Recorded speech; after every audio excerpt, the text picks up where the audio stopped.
Assalamualaikum warahmatullahi wabarakatuh.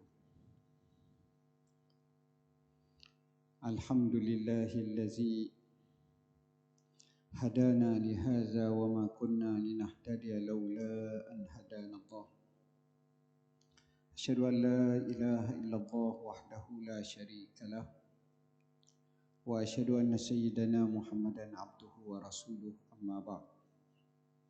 Yang dikasihi pengurusi majlis, yang berusaha pengurusi Surau Ibnu Sina, barisan kepimpinan jawatan kuasa surau, para pensyarah, tak lupa pakar-pakar, pengamal-pengamal perubatan, pegawai-pegawai, kaki tangan, UKM, HUKM, seterusnya hadirin hadirat muslimin muslimat yang dirahmati Allah. Selamanya kita rafakkan setinggi syukur pada Allah. Pagi, petang, siang, malam, kerana kita semua ini berjalan di atas nikmat Allah yang tak terhitung banyaknya. Wa in ta'uddu ni'matallahi la tuhsuha. Tuan-tuan, kita duduk, kita tak sakit nikmat. Tuan-tuan tengok orang sakit, kita boleh bergerak nikmat.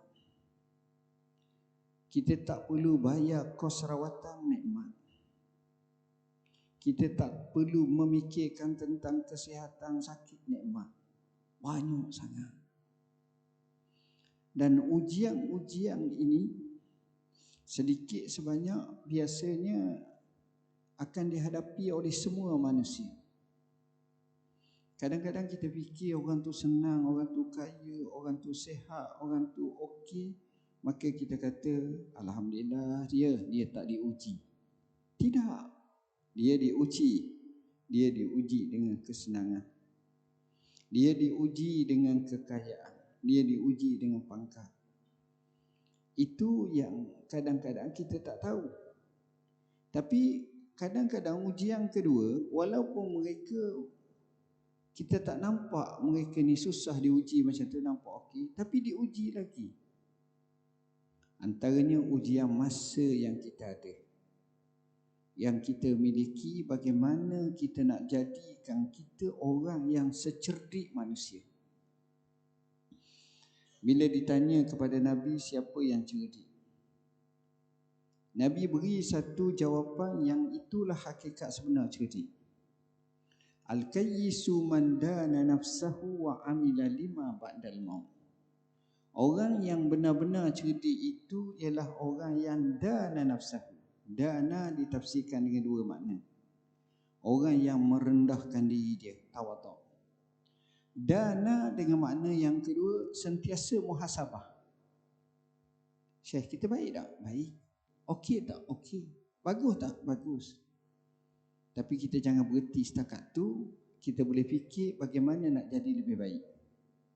Bagaimana nak jadi lebih cemerlang. Sebab kalau kita duk main ikut biasa, kita tak ke mana dan kita keadaan macam tu. Ini kita kena pecahkan. Ini kita kena usahakan. Ini kita kena lakukan. Barulah kita rasa hidup kita ni sentiasa berwarna-warni kegembiraan kerana mencetak banyak pahala-pahala dan saham akhirat. Tapi kalau macam tu biasalah. Kemudian Nabi kata yang kedua, wa amila lima ba'dal maut. Orang ni dia sediakan amalan untuk bekalan selepas mati. Macam kita lah, nak raya ni mikir dah berapa bajet habis, berapa baju, berapa dengan macam-macam. Kita buat persediaan. Maka begitu juga kalau nak raya ni, patutnya kita kena buat persediaan. Begitulah apabila kita menemui Tuhan, kita nak kantung kita tebal, kita nak aset kita banyak, saham akhirat kita banyak. Ini sudah pasti orang tu berjaya. Tuan-tuan dan puan-puan yang dirahmati Allah, sekarang kita sudah hampir kepada nuzulul Quran. Walaupun riwayat tentang nuzulul Quran ni khilaf ulama. Masyhur di tempat kita 17 Ramadan. Tapi setengah pendapat yang lain kata 24 Ramadan. Ada kata 21 dan ada beberapa. Tapi mereka sepakat menyatakan Quran diturunkan ayat yang pertama di bulan Ramadan. Syahrul Ramadan allazi unzila fihi al-Quran. Allah turun Quran ni pada bulan Ramadan. Tuan-tuan dan puan-puan yang dirahmati Allah, kita tengok kenapa Allah turun Quran. Kenapa Allah turun Quran yang menjadi kitab manual kepada kita? Kerana Al-Quran yang diturunkan itu, siapa yang mengikutnya sudah barang tentu tidak akan sesat. Orang yang berpegang kepada Al-Quran dengan kefahaman yang betul dan benar disulami dengan sunnah Nabi sallallahu alaihi wasallam, dia akan dapati bahawa Qurannya begiang benar. Jadi apa yang kita nak daripada sini adalah jadikan Al-Quranul Karim ini sebahagian daripada agenda dalam hidup kita. Sebelum daripada itu, kita kena kenal dulu apa itu Al-Quran. Al-Quran namanya sahaja pelik dah. Namanya Quran. Allah sebut unzila fihi al-Quran. Yasin wal Quranil Hakim. Allah sebut Quran. Quran ni apa makna? Quran ni daripada Qur.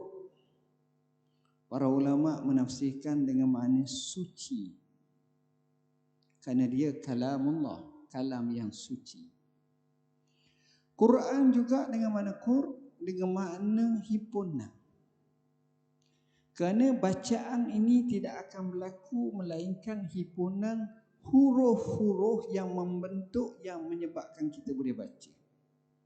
Kalau S, kalau K, kalau M, kalau N, kalau alif, kalau jim, kalau sa, kalau dal, kalau ha, orang tak baca. Orang sebut huruf. Baca ni apabila bergabung membentuk kalimah yang kita baca dan akhirnya kita faham. Maka himpunan itulah yang dipanggil sebagai Quran. Quran ini dari segi istilahnya kalamullah al-munazzal, yang diturunkan kepada Nabi Muhammad sallallahu alaihi wasallam, bukan kepada Nabi Isa, bukan Nabi Musa. Itu Taurat, Injil lain. Kepada Nabi Muhammad sallallahu alaihi wasallam Quran ini diturunkan. Bukan sekadar itu, diturunkan Al-Quranul Karim ini daripada awal Fatihah sampai An-Nas, itulah Al-Quran yang telah disusun. Dan Quran ini, kata Dr. Yusuf Al-Qaradawi, dia ni kitab mukjizat. Cuma ulama fikir apa makna mukjizat Quran ni. Mukjizat yang pertama, Al-Quran ni tidak boleh direka cipta untuk kali kedua nak menyaingi Al-Quran, tak boleh. Tak boleh. Wa in kuntum fi raibin mimma nazzalna ala abdina fa'tu bi suratin min mislih wad'u syuhada'akum in kuntum shadiqin. Jika sekiranya kamu ragu dengan apa yang telah kami turunkan kepada hamba kami Muhammad itu, tolong bawa satu surah seperti Al-Quran dan kamu panggil pembantu-pembantu kamu, orang bijak pandai, cerdik pandai di kalangan kamu. Tak kiralah jin ke manusia ke, nak mereka cipta satu Quran baru, tak akan boleh berlaku. Mukjizat. Mukjizat Al-Quran ini juga ialah susung atur bahasaannya. Orang Arab sendiri pun cakap Arab tak cakap bahasa Quran. Kalau kita pandai bahasa Arab, kita tengok orang Arab dia tak guna bahasa Quran. Memang bahasa Arab sama-sama, tapi dia punya cara susunan tu orang tak cakap itu. Pertama, betul dari segi grammar tu. Kedua, sastranya tinggi, balaghahnya tinggi, adabnya tinggi, susung aturnya indah. Dan orang Arab tak cakap macam tu. Hebat Al-Quranul Karim. Mukjizatnya Al-Quranul Karim adalah satu-satunya kitab Allah yang paling banyak dihafaz di muka bumi. Hafaz Al-Quran yang ayatnya lebih daripada 6,000 ayat, dihafaz dengan turutan yang sama. Sehingga kata Dr. Yusuf Al-Qaradawi, aku pernah tengok orang Bangladesh, budak kecil, hafaz suti Quran. Aku tanya dia bahasa Arab sepatah tak faham. Dia merentasi. Tuan-tuan, kalau orang suruh ngapa bahasa Cina, payuh kita. Belok lidah. Ngapa bahasa India, Tamil, payuh. Payuh. Bukan tak boleh, payuh. Tapi Al-Quran ni kadang-kadang orang Melayu dia baca Quran, setengah orang tu dia punya lahjah tu, bahasa tu, dia punya slang tu, action dia tu lebih pada orang Arab. Kemahnya Quran. Siapa sekarang payah nak cari orang yang hafaz Injil? Di Malaysia puluhan ribu yang hafal Quran. Maha tahfiz penuh. Di Arab, di Mesir, di Yaman. Benarlah Allah sebut inna nahnu nazzalna dzikra wa inna lahu lahafizun. Ini Quran. Quran ni mukjizat dia. Allah Subhanahu wa taala jadikan yang terkait dengan Al-Quran manusia boleh hidup. Yang terkait dengan Quran manusia boleh hidup. Tuan-tuan, kalau kita dengar tanya, kerja apa? Saya guru Quran. Dia boleh hidup. Siapa ketua? Saya punya ramai kawan. Kerja dia guru Quran je. Boleh hidup. Zaman sekarang kadang-kadang hebat dia. Pakai welfare. Dia guru Quran online. Guru Quran hidup. Ada orang yang wakhak Al-Quran hidup. Khak. Tulisan Al-Quran ini hidup. Ada orang kaji Quran boleh hidup. Ada orang buat qasasul Quran, kisah-kisah dalam Quran boleh hidup. Banyak kalau kait dengan Quran. Sebab itu kita kata dia ni mukjizat, tuan-tuan. Al-Quran ini, tuan-tuan, Allah jadikan kitab suci Al-Quran ini mukjizatnya. Kenyataannya itu tak mungkin disanggah. Penemuan sains penemuan teori fakta ilmu menunjukkan Quran tu salah. Tapi Quran tetap macam tu. Akan datang satu masa nanti penemuan tu salah. Quran betul. Saya ingat masa kita kecil ada sahabat-sahabat kita yang pernah belajar. Dia kata bumi mengelilingi matahari. Matahari ini tak gerak. Bumi tak pusing. Termasuklah planet-planet lain. Berapa lama kita punya pandangan macam tu? Lama.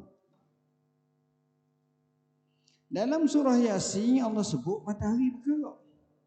Wasyamsu tajri li mustaqarril laha. Dan matahari itu berjalan di atas paksinya.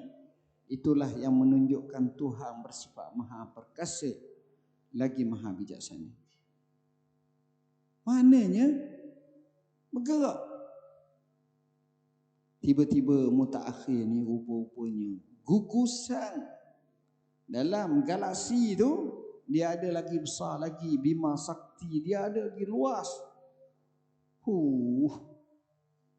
Kita tengok ke langit tu dengan teropong yang terjauh, yang hebat, yang ni astronom dapat bertemu dengan pelbagai macam rahsia-rahsia Tuhan. Rupa-rupanya banyak sangat. Bergerak ada hak lebih besar pada matahari, ada hak ni Allah letih. Nak ngapa nama tu pakai tak habis nama, banyak sangat. Tak payah ngapalah. Berimang je lah. Rupa-rupanya betul dia bergerak. Dia gerak gimana? Siapa dia pilot dia? Siapa dia tukang ajar dia? Ini berdasarkan sunnatullah yang Allah tetapkan. Sebab itu Allah sebut zalika taqdirul azizil hakim. Maha suci Tuhan yang bergerakkan ni, boleh dia buat apa saja.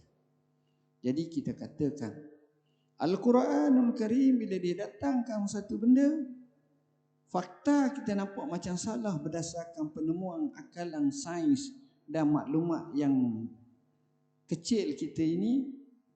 Tapi sebenarnya selepas daripada itu Quran yang betul, kita yang silap. Sebab itu kalau kita jangan menjadikan sains sebagai Quran ikutinya. Ada orang dia terpana dengan kajian sains, dia ambil Quran dia rujuk sains, dia ambil Quran dia rujuk sains. Jadi seolah-olah Quran ni terpaksa mengiyakan sains. Tak boleh. Sains kena rujuk Quran. Sains kena rujuk Quran, bukan Quran rujuk sains. Itu hakikatnya. Al-Quranul Karim ini ajaibnya dia, Allah Subhanahu wa taala tetap pelihara. Bila Allah sebut inna nahnu nazzalna az-zikra wa inna lahu lahafizun, kata ulama hifzan fis sudur wa hifzan fis sutur. Quran ni Allah pelihara dia dengan ada orang ngapa. Allah pelihara Quran ni dengan ada orang tulis. Zaman sekarang Allah pelihara Quran dengan ada cakra, dengan ada Google, dengan ada Midsource, dengan ada yang orang panggil alam maya yang boleh simpan. Jepun, China duk reka banyak, Amerika, negara barat maju boleh simpan Al-Quran. Ini pelik dan ajaibnya Al-Quran Karim. Kita akan tengok Al-Quran macam tu. Dan Al-Quranul Karim ni kisahnya pelbagai. Bermula daripada orang mula tulis Quran, bagian tulis Quran saja pun mukjizat. Sahabat-sahabat Nabi yang tulis Quran dia panggil kutabul wahyi. Allah berkatkan hidup mereka semua, bukan sekadar dunia, sementelahan akhirat. Kutabul wahyu ataupun katibul wahyu. Kutab itu plural kepada katib, singular. Allah berkatkan. Siapa ada duit lebih, saya syorkanlah kalau boleh sebelum mati dalam seumur hidup, pergilah Mekah bulan Ramadan. Mudah-mudahan kita dapat buat umrah, kerana umrah di bulan Ramadan pahala sama seperti buat haji atau haji bersama Rasulullah. Besar. Cuma saya nak sebut, kalau pergi ke Madinah, sebelah depan Masjid Nabi, di situ ada satu bangunan. Dia panggil Ma'rad Rasulullah sallallahu alaihi wasallam. Apa makna? Kita kata pameran Rasulullah SAW. Situ kalau tak silap masa saya pernah masuk ada 3 pameran. Pameran Rasulullah SAW memang luar biasa cantik-cantik. Saya tengok Brunei nak ikut, cantik juga. Tapi hak asalah ni kemahnya di Madinah. Cantik. Kedua, dia buat pameran Asmaul Husna. Cuma bagi saya lah, kalau kita boleh pergi, kena bawa buku, duduk lama. Mana satu-satu pameran tu kalau boleh jangan pakai jalan saja sebab dia ilmiah sangat. Kita boleh duduk mungkin pergi lepas subuh tu pukul 8 pagi sampai pukul 12 tengah hari tu comel lah. Boleh penhayatan macam saya ni pergi jalan pusing itu je. Tengok gitu je. Tak jadi. Tapi kena satu. Kedua, dia ada pameran, nombor 1 pameran Rasulullah, itu bagus. Rumah Rasulullah macam mana, senjata Rasulullah macam mana, cantik. Saya terliur nak buat di Malaysia, tapi kos kena besar, kena hebat betul. Sebab saya tengok semua high class lah. Hak pakai spek mata hitam, kita duduk tu gambar kuda terjah tu macam nak kena atas muka kita. Dia punya 3D ke apa tak tahu cerita tu. Oi kata, memang canggih. Perang wadah Allah. Kita pun meremang bulu roma. Kalau kena bidah dia punya pedang tu, darah bersembur tu rasa macam ngecik atas muka pula. Dia punya, dia ambil gambar dekat tu, di zoom tu, hebat. Dan yang ketiga, tajuknya pameran Quran. Yang saya nak sebut kita ceramah ini. Di situ tuan-tuan, saya tengok macam-macam rahsia Tuhan. Bab Quran saja. Ceramah waktu pun pada habis waktu je. Ada Quran terkecil di dunia, kecil. Nak baca kena pakai kantar. Ada seorang doktor baru ni bagi kat saya sebiji. Kat mana ingat, tak ada ingat. Kecil. Tapi tak payah lah. Pakai besar mata tak guna apa. Ada Quran terbesar di dunia. Besar macam mana Quran? Daripada Afghanistan kata silap. Nak akak, nak punggah tu dengan kereta keldai. Berat. Saya rasa diameter saya dengan tukang ambil gambar tu ada luas. Besar. Tukang tulis tu dah mengakak ke atas. Tak tahu apa pakai tu. Nak tulis ayat-ayat suci Al-Quran. Besar. Akak kata keldai. Tengok Quran. Kemudian ada satu kisah tu mereka cerita kat saya. Zaman dulu, saya ingat zaman Osmaniyah. Tulis Al-Quran. Tulis Al-Quran ni macam mana Syekh? Dia tulis ni dia pakai berkurah-kurah. Kuras ni maknanya mungkin juzuk pertama, juzuk kedua dia asing-asing. Lekat semua sekali. Jadi tulis tangan. Tulis tangan banyak sangat situ. Memang banyaklah hak asal. Lepas tulis entah macam mana dalam situasi yang berlaku gini tu, keturunan ni selepas generasi ni caca merba dah. Hak ni ada sejuzuk, hak ni ada 10, hak ni ada.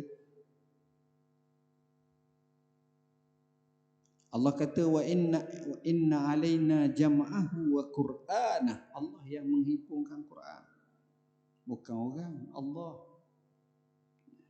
kata, salah seorang yang jaga pameran ni kata apa? Kita telah bagi tahu announcement semua untuk kupur Quran tu. Hak yang berjuzuk-juzuk tu, berkuah-kuah tulis tu. Maka datanglah orang ni. Akhirnya lengkap, tinggal satu je tak lengkap. Quran tu. Semua ada setiap tu. Satu hari, selepas lama, datang makcik tua. Makcik tua ni kita tengok pameran tu. Dia tengok tulisan tu. Dia kata rumah hamba ada satu. Lalu dia pembawa, lengkaplah sudah apa yang Allah SWT jadikan Quran tu sampai tahap tu. Mukjizat tuan-tuan. Quran ni dia punya seni dia lain. Bab Quran ni saya cerita yang terakhir. Mudah-mudahan ia memberi manfaat kepada kita. Tujuan untuk kita kasih kepada Quran. Sekitar tahun 1970-an. Ini kisah tentang penulisan Quran Mushaf Mujamma' Malik Fahad di Madinah. Kisahnya, ada seorang lelaki namanya Ustaz Osman Taha. Ustaz Osman Taha ni orang mana? Orang Syria. Umur dia sekarang hampir 90 tahun. Dia ni duduk di satu kampung jauh namanya kampung dekat Halab. Halab tu dari kota Damsyik lebih kurang sini ke Kelantan, ke Kedah, ke Terengganu. Begitulah lebih kurang. Jauh. Saya siapa dah semua tu. Dia lahir 1920-an ataupun 1930-an begitulah. Daripada kecil lagi Allah bagi tangan dia ni kalau tulisan comel. Budak ni. Dia cerita pengalaman dia kecil. Dia masuk sekolah. Zaman dulu kalau jauh 1 sampai ke jauh 6, kadang-kadang jauh 6 tu bodoh lagi. sekolah baru ada. Dia jauh 1 dia masuk. Dari kecil masuk. Bila masuk tulisan comel, cikgu naik lalu dia jauh 5. Jadi dia lompat setiap kelas. Dia cerdik jugalah, cerdik. Macam laju dia. Comel. Dia kata masa dia kecil, dia dengan adik-beradik dia, ayah dia ni orang warung. Ayah dia orang warung. Tak kaya. Kampung sikit. Dia pergi satu tempat tu, dia tengok ada orang jual kacang. Kalau kita selalu orang balik Mekah bagi kat kita nama pustuk. Pustuk, kacang pustuk tu. Kacang. Boleh cekoh gitu makan lalu. Sedap. Saya kenang sangat rasa-rasa nak sungguh pustuk. Dia tanya tuan kedai, pakcik berapa harga? Pakcik sebutlah 5 lira ke 4 lira ke. Apa dia buat? Dia balik rumah, dia ambil duit 5 lira, dia tiru duit 5 lira tu. Sampai tahap tu. Jadi dia ambil duit dia ni. Ialah duit masa itu tak adalah macam sekarang ni. Keselamatan, safety. Taklah zaman tu. Dia pergi kedai, pakcik tu tengok, pakcik bagi dia. Jadi balik dia suka makan dengan adik dia. Tengah-tengah makan sudah pada tu, ayah dia balik. Adik dia tak pandai cover lain. Oh, dia kata abah, apa ni abang beli ni. Oh, abah ni terkejut. Beli apa? Beli postok ni. Dia panggil Syekh Osman ni.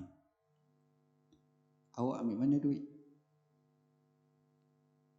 Saya buat. Mahal zaman dulu boleh buat duit ni mana? Orang boleh buat duit. Saya buat sendiri. Haram. Jangan buat macam ni. Dia bawa anak dia ni, dia pergi pula kedai tu. Dia kata, tadi ada anak saya beli. Ada, kata dia. Dia bayar dah. Tak apalah. Ni ambil duit balik tu. Dia panggil anak dia. Tunjuk duit tadi tu. Anak dia tengok. Bagi duit asal. Maknanya tulisan dia tu cantik.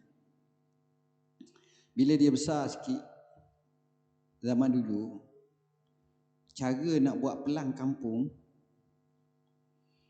wakil DO akan mari tanya Tok Ngulu kampung, ketua kampung, dia panggil umdah ke apakah, kita kat ketua kampung lah. Suruh lokeh kampung berapa rumah, bendang, gini-gini. Masa dulu mana ada gerang tanah. Betul. Mung hak ujung kepala pokok pulau tu, sampai ke pokok ni, ni yang kawasan aku. Anak bukit tu daripada tiang tu. Hak daripada batu lama tu. Gitulah biasa zaman dulu. Kawasan. Orang kampung ni, pengusi kampung ni panggil dia mulokih kampung kita. Dia lokih. Lokih rumah Pak Ali, rumah Syekh Muhammad, rumah Mukminah, rumah ni, kolam ni. Cantik. Dan dia dapat duit lah, 15 lira kayu dia. Zaman Hafiz Asad. Banyak benda tak baik kat dia. Tapi ada juga jasa yang baik dia. Saya sempat dengan dia. Masa belajar di Syria lah. Hak tak baik tu tak payah cerita lah. Buah baik dia mari mikir nak buat mushaf Quran. Ini tahun 70-an, masuk awal-awal 80-an ataupun akhir 70-an. Dia minta Osman Taha tulis tangan. Masya Allah. Akhirnya dapat tulis tangan. Siap.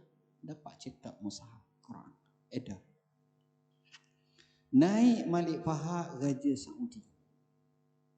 Rahimahullah. Bila dia jadi raja, masa tu ekonomi Saudi mula berkembang naik mendadak. Jasa dialah yang membesar tausiah Mekah dan Madinah. Zaman dialah besarnya. Kemudian diikuti oleh Malik Abdullah, kemudian sekarang Malik Salman. Semua buat. Tapi asasnya hak paling besar sekali dialah. Dia gasi semua dia buat. Ni zaman Malik Fahad. Jadi mungkin kerana ada ulama yang baik, ada yang suruh, jadi dia terima. Salah satunya, mereka syorkan kepadanya untuk buat mushaf sendiri. Sambil tempat Nabi duduk Madinah ni, kita buat mujamma' Malik Fahad untuk mushaf. Lalu apa lagi? Dia buka open tender. Siapa dia nak nulis? Hak ni, tukang hak ni. Dalam banyak-banyak manusia di muka bumi ni, menang ke Osman Taha. Kerajaan Saudi pergi ambil dia sana, bawa ke Madinah, beri kerakyatan, duduk di Madinah, nulis Quran. Yang kita baca hak sekarang ni, kecuali dalam versi India, hak tu lain lah. India tulisan lain kan Pakistan. Tapi kalau hak lain daripada tu, dia tulis.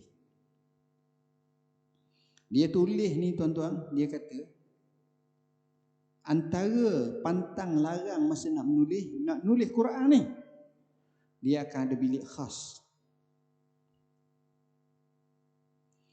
Bila dia nak nulis, dia ambil air semayang. Dia semayang dulu. Cerita macam Imam Bukhari salin hadis lah.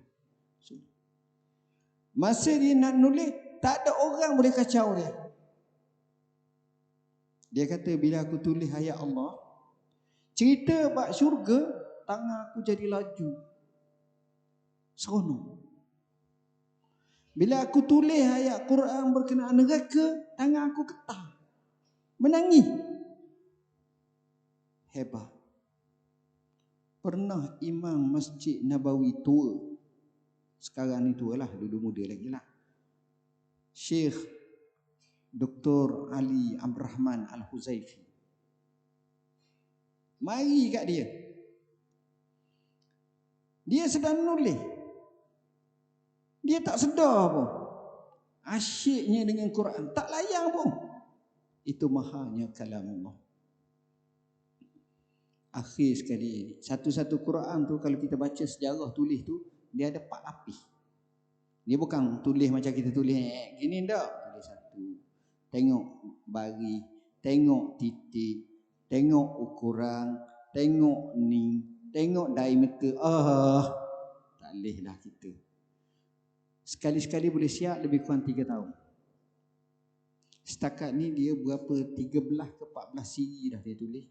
Sebab versi ada besar, ada kecil, ada semua sekali tu. Dan dicetak tak kurang daripada 300 juta nuskah. Berapa banyak pahala dia dapat? Pada waktu je membawa dia masuk syurga. Oleh kerana dia jasa dia besar, dia nulis Quran ni. Tuan-tuan tahu apa yang berlaku? Kerajaan Saudi buka pintu Kaabah khusus suruh dia masuk sebagai penghormatan. Menangis dia. Imam Mekah, kita dengar suhu antaranya Abdurrahman Sudais. Sudais temu dia, pegang tangan dia, wahai Syekh, izinkan aku kucuk tanganmu ini yang telah menulis Al-Quranul Karim. Kucuk tangan. Dia bukan ulama besar, kerja dia menulis Quran. Allah muliakan tuan-tuan. Inilah Al-Quranul Karim, luar biasa kisahnya.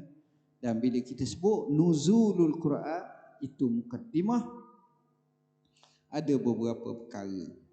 Nombor 1,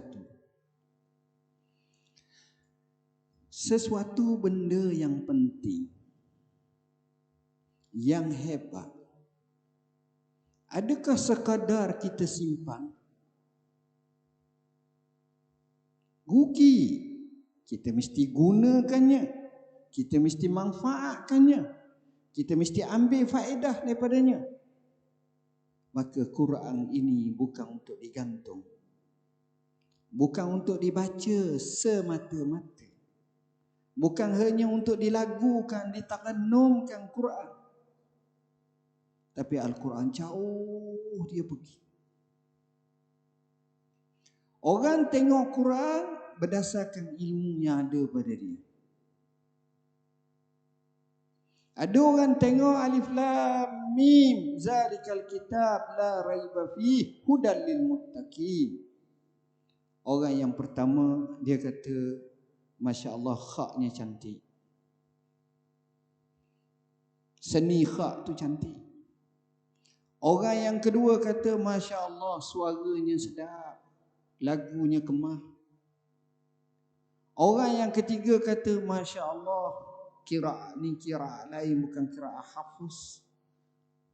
Orang yang seterusnya tengok, masya-Allah balaghahnya ataupun bahasaannya tinggi.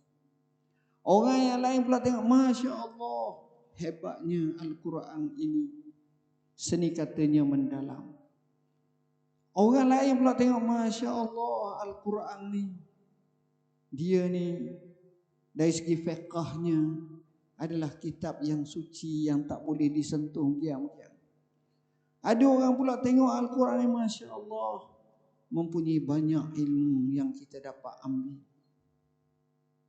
Tapi orang yang paling hebat, dia tengok Quran, dia baca Quran, dia fahami Quran, dia mengerti isi kandung tafsir Al-Quran, dia tadabbur Al-Quran, dia hayati Al-Quran, dia amali Al-Quran, dia berjelira dalam hati dia tentang Al-Quranul Karim, sebagaimana Allah sebut, Zadathum imana, bertambah iman dia.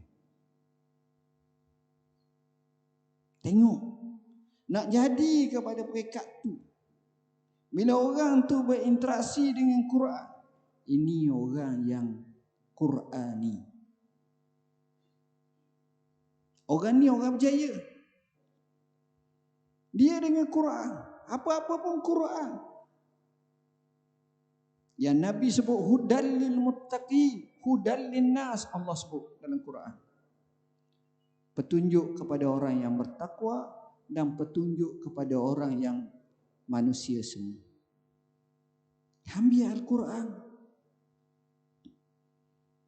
Ni bulan Ramadan, kita sudah pederah baca Quran. Ada yang sudah khatam, saya ucap tahniah, teruskan lagi, sambung.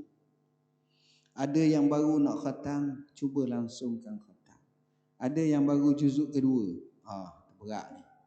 Kena fikirlah cara macam mana biar pelaju sikit. Macam-macam cara. Jadi Al-Quran ni kita mula dah. Mengasah balik, baca balik. Dan paling penting, kita boleh beramal dengan Al-Quran.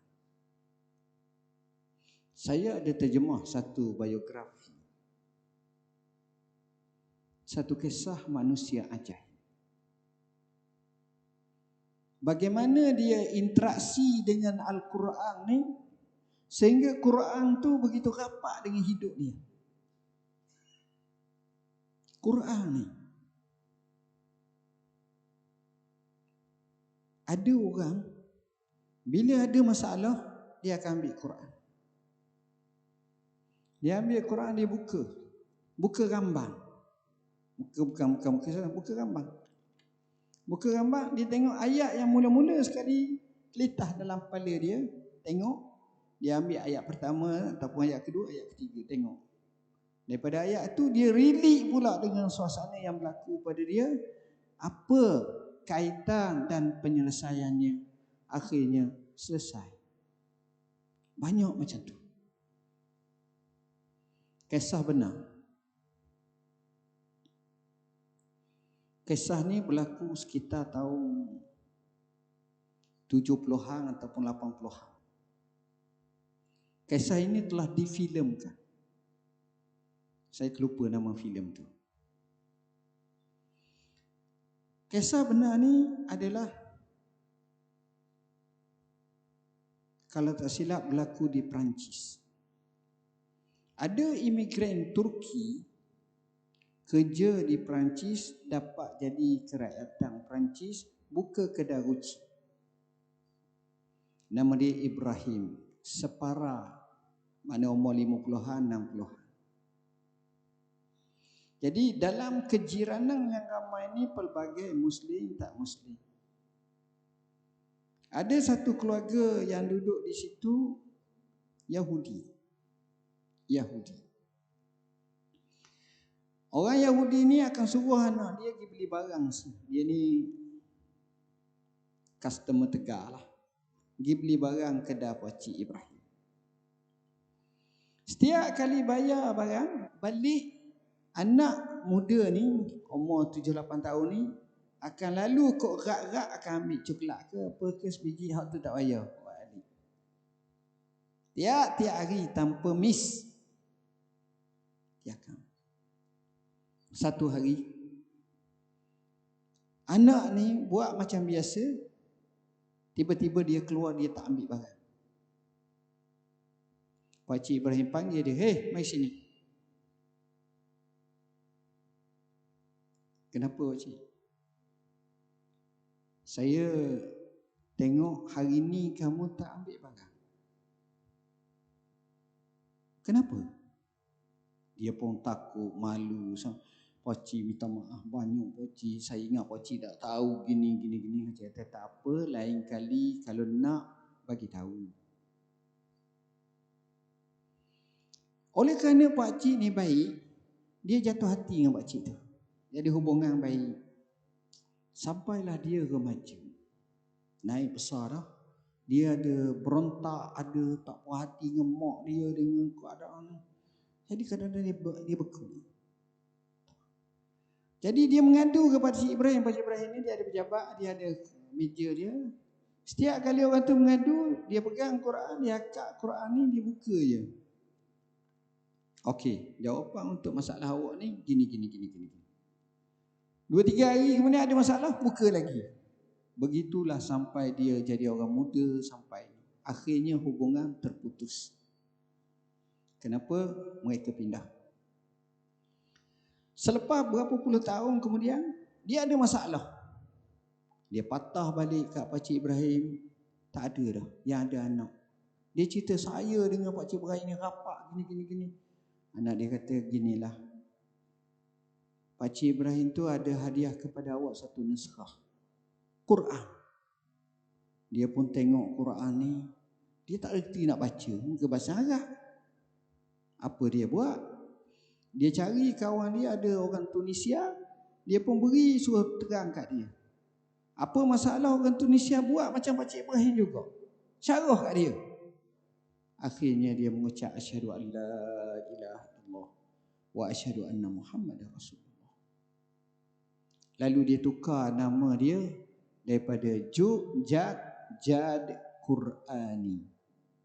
Nama dia Jud ataupun Jad Qurani. Ya, nisbah pada Quran lah. Kemudian dia tengok barang hak Pakcik Ibrahim bagi kat dia ni, dia dapati ada peta. Satu kertas besar ada peta. Peta tu peta Afrika.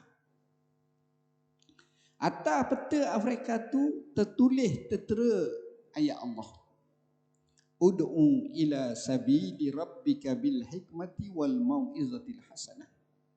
Serulah manusia ke jalan yang baik, kepada Tuhan jalan Tuhanmu dengan penuh hikmah dan mau'izah yang baik. Bila dengar macam itu tuan-tuan, dia pun ambil satu tekad, aku kena pergi dakwah ke Afrika. Dia pergi dakwah. Dia convert, dia faham Islam tu, dia pergi dakwah. Dikatakan sehingga akhir hayatnya lebih daripada 5 juta manusia masuk Islam.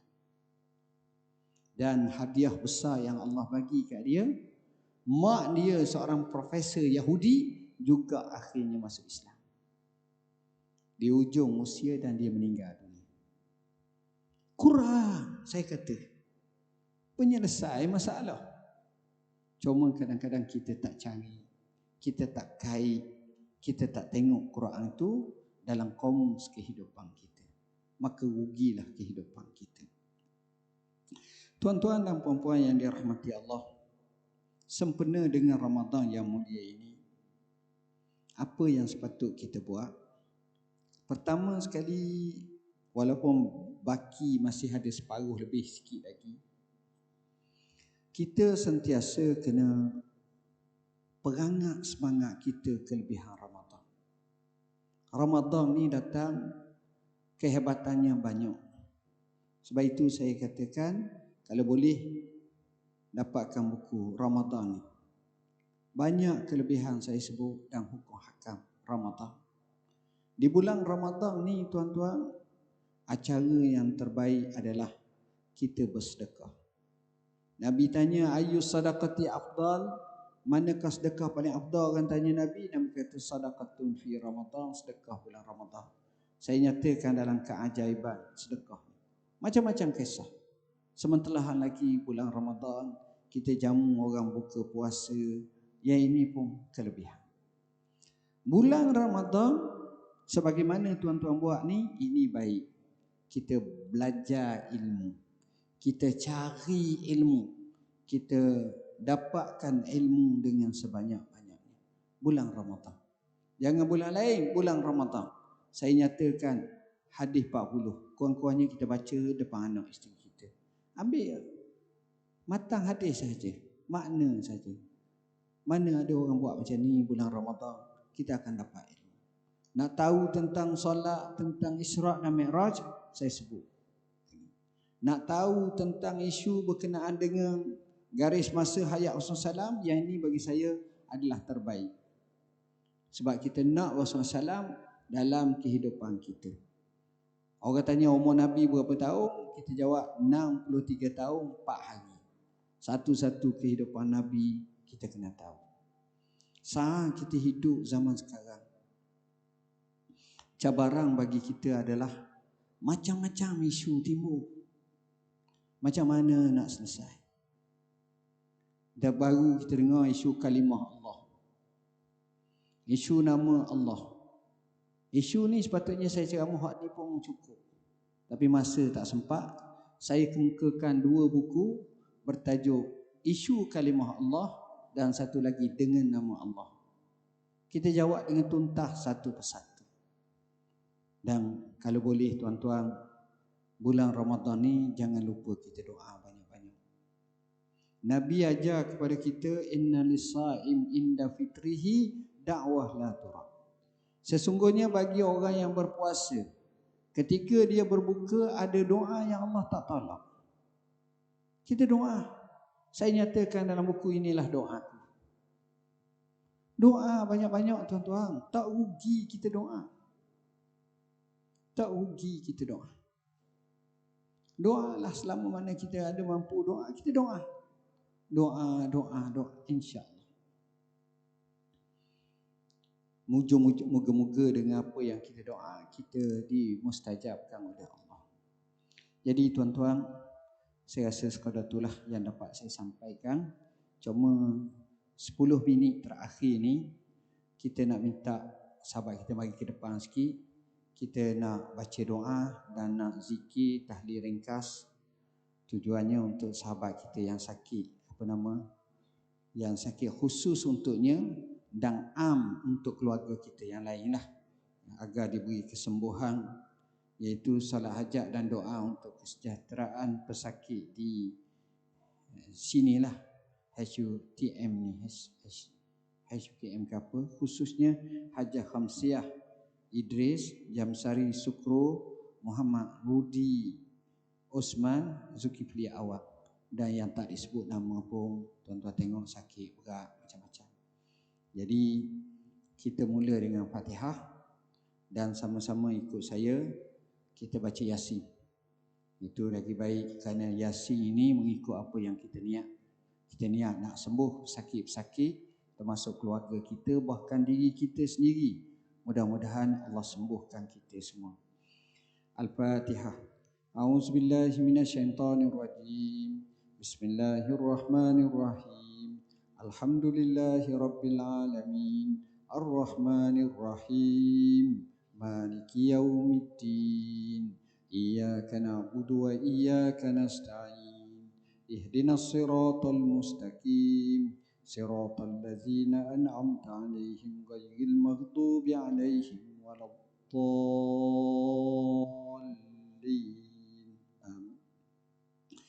Bismillahirrahmanirrahim. Yasin wal Qur'anil Hakim, innaka laminal mursalin ala siratim mustaqim, tanzilal azizir rahim, litunzira qauman ma unzira aba'uhum fahum ghafilun, laqad haqqal qawlu ala aktsarihim fahum la yu'minun, inna ja'alna fi a'naqihim aghlalan fahiya ilal adqani fahum muqmahun, waja'alna min baini aydihim saddan wa min khalfihim sadda faghshaynahum fahum la yubsirun, wa sawa'un 'alaihim a anzartahum am lam tunzirhum la yu'minun, innama tunziru man ittaba'a dzikra wa khashiya ar-rahmana bil ghaib fabashshirhu bimaghfiratin wa ajrin karim. Inna nahnu nuhyil mauta wa naktubu ma qaddamu wa atharahum wa kulla shay'in ahsaynahu fi imamin mubin. Wadrib lahum masalan ashabal qaryati iz ja'aha al-mursalun iz arsalna ilaihim isnaini fakazzabuhuma fa'azzazna bisalisin faqalu inna ilaikum mursalun. Qalu ma antum illa basharun misluna wa ma anzalar rahmanu min syai' in antum illa takzibun. قالوا ربنا يعلم إنا إليكم لمرسلون وما علينا إلا البلاغ المبين قالوا إنا تطيرنا بكم لئن لم تنتهوا لنرجمنكم وليمسنكم منا عذاب أليم قالوا طائركم معكم أئن ذكرتم بل أنتم قوم مسرفون وجاء من أقصى المدينة رجل يسعى قال يا قوم اتبعوا المرسلين اتبعوا من لا يسألكم أجرا وهم مهتدون وما لي لا أعبد الذي فطرني وإليه ترجعون أتخذ من دونه آلهة إن يردني الرحمن بضر لا تغني عني شفاعتهم شيئا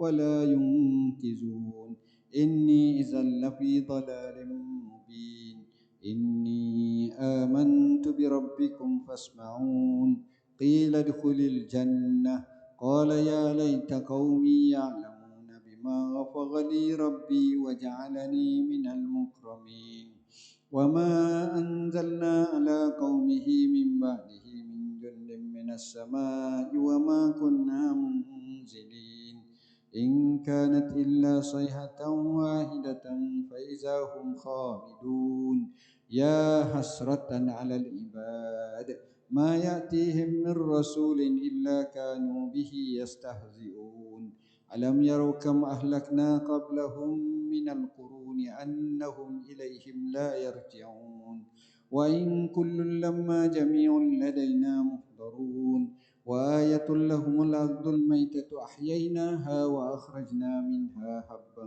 فمنه يأكلون وجعلنا فيها جنات من نخيل وعناب وفجرنا فيها من العيون ليأكلوا من ثمره وما عملت أيديهم أفلا يشكرون سبحان الذي خلق الأزواج كلها مما تنبت الأرض ومن أنفسهم ومما لا يعلمون وآية لهم الليل نسلك منه النهار فإذا هم مظلمون والشمس تجري لمستقر لها ذلك تقدير العزيز العليم والقمر قدرناه منازل حتى عاد كالعرجون القديم لا الشمس ينبغي لها أن تدرك القمر ولا الليل سابق النهار وكل في فلك يسبحون وآية لهم أنا حملنا ذريتهم في الفلك المشحون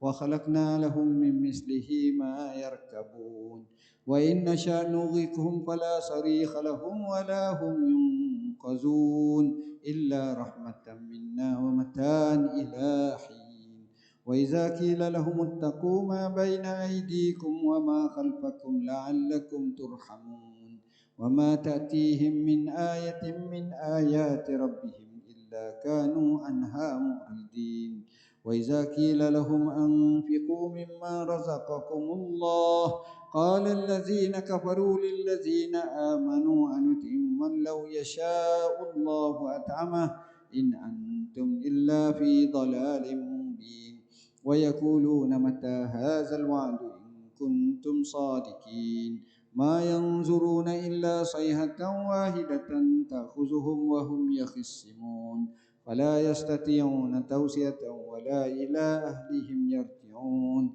ونفخ في السور فإذا هم من الأجداث إلى ربهم ينسلون قالوا يا ويلنا من بعثنا من مرقدنا هذا ما وعد الرحمن وصدق المرسلون إن كانت إلا صيحة واحدة فإذا هم جميع لدينا محضرون فاليوم لا تظلم نفس شيئا ولا تجزون إلا ما كنتم تعملون إن أصحاب الجنة اليوم في شغل فاكهون هم وأزواجهم في ظلال على الأرائك متكئون لهم فيها فاكهة ولهم ما يدعون سلام قولا من رب رحيم وامتازوا اليوم أيها المجرمون ألم أعهد إليكم يا بني آدم ألا تعبدوا الشيطان إنه لكم عدو مبين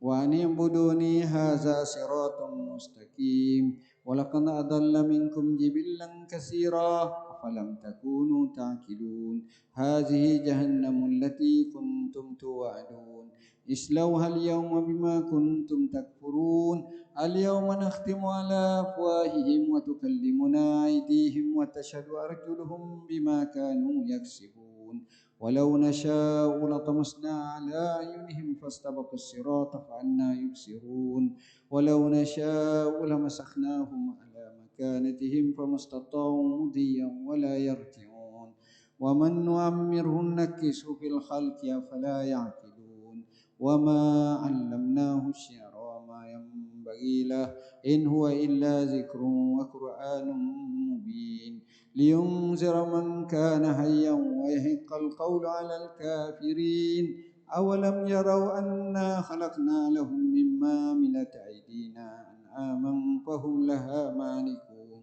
وذللناها لهم فمنها ركوبهم ومنها يأكلون ولهم فيها منافع ومشارب أفلا يشكرون واتخذوا من دون الله آلهة لعلهم ينصرون لا يستطيعون نصرهم وهم لهم جند محضرون فلا يحزنك قولهم إنا نعلم ما يسرون وما يعلنون أولم ير الإنسان أنا خلقناه من نطفة فإذا هو خصيم مبين وضرب لنا مثلا ونسي خلقه قال من يحيي العظام وهي رميم قل يحييها الذي أنشأها أول مرة وهو بكل خلق عليم الذي جعل لكم من الشجر الأخضر نارا فإذا أنتم منه توقدون أوليس الذي خلق السماوات والأرض بقادر على أن يخلق مثلهم بلى وهو الخلاق العليم إنما أمره إذا أراد شيئا أن يقول له كن فيكون فسبحان الذي بيده ملكوت كل شيء وإليه ترجعون بسم الله الرحمن الرحيم الحمد لله رب العالمين والصلاة والسلام على أشرف المرسلين وعلى آله وصحبه أجمعين اللهم اغفر لنا ولوالدينا وارحمهم كما ربونا صغارا اللهم اغفر لنا ولآبائنا ولأمهاتنا ولأجدادنا ولجداتنا ولمشايخنا ولأساتذتنا ولأصحاب الحقوق علينا ولجميع المسلمين والمسلمات والمؤمنين منا الأحياء منهم والأموات اللهم اشف مرضانا وارحم موتانا وعافي مبتلانا اللهم اشف مرضانا وارحم موتانا وعافي مبتلانا اللهم اشف مرضانا وارحم موتانا وعافي مبتلانا خاصة حج خمسية جمسري محمد رودي زكفلي أوان اللهم اشف مرضانا وارحم موتانا وعافي مبتلانا أسأل الله العظيم رب العرش العظيم أن يشفيهم بشفائك اللهم يا الله رب اشفنا من كل داء وعافنا من البلاء اللهم يا حي يا قيوم برحمتك نستغيث ومن عذابك نستجيز أصلح لنا شأننا كله ولا تكلنا إلى أنفسنا طرفة عين ولا أقل من ذلك اللهم إنا نعوذ بك من البرص والجنون والجزع ومن سيء الأسقام اللهم إنا نعوذ بك من جهد البلاء ودرك الشقاء وسوء القضاء وشماتة الأعداء اللهم إنا نعوذ بك من منكرات الأخلاق والأهواء والأدواء والأسواء اللهم إنا نعوذ بك من كل بلاء ووباء وضيق وهم وفتنة وغم يا أكرم الأكرمين ويا أرحم الراحمين أسأل الله العظيم رب العرش العظيم أن يشفيهم بشفائك يا الله يا الله يا الله يا الله يا الله اللهم اجعل القرآن ربيع قلوبنا وذهاب همومنا وغمنا وجلاء أحزاننا يا الله يا الله يا الله نور قلوبنا بنور هدايتك كما نورت الأرض بنور شمسك أبدا أبدا اللهم إنك عفو تحب العفو فاعف عنا اللهم إنا نسألك رضاك والجنة ونعوذ بك من سخطك والنار اللهم تقبل منا صلاتنا وصيامنا وتلاوتنا للقرآن اللهم ربنا تقبل منا إنك أنت السميع العليم وتب علينا يا مولانا إنك أنت التواب الرحيم اللهم أدركنا ليلة القدر اللهم أدركنا ليلة القدر اللهم أدركنا ليلة القدر اللهم يا حي يا قيوم يا ذا الجلال والإكرام يا أكرم الأكرمين ويا أرحم الراحمين أكرمنا ولا تهنا وأعطنا ولا تحرمنا وآسنا ولا تؤثر علينا وأرضنا وارض عنا يا حي يا قيوم برحمتك نستغيث ومن عذابك نستجير أصلح لنا شأننا كله ولا تكلنا إلى أنفسنا طرفة عين ولا أقل من ذلك اللهم ربنا هب لنا من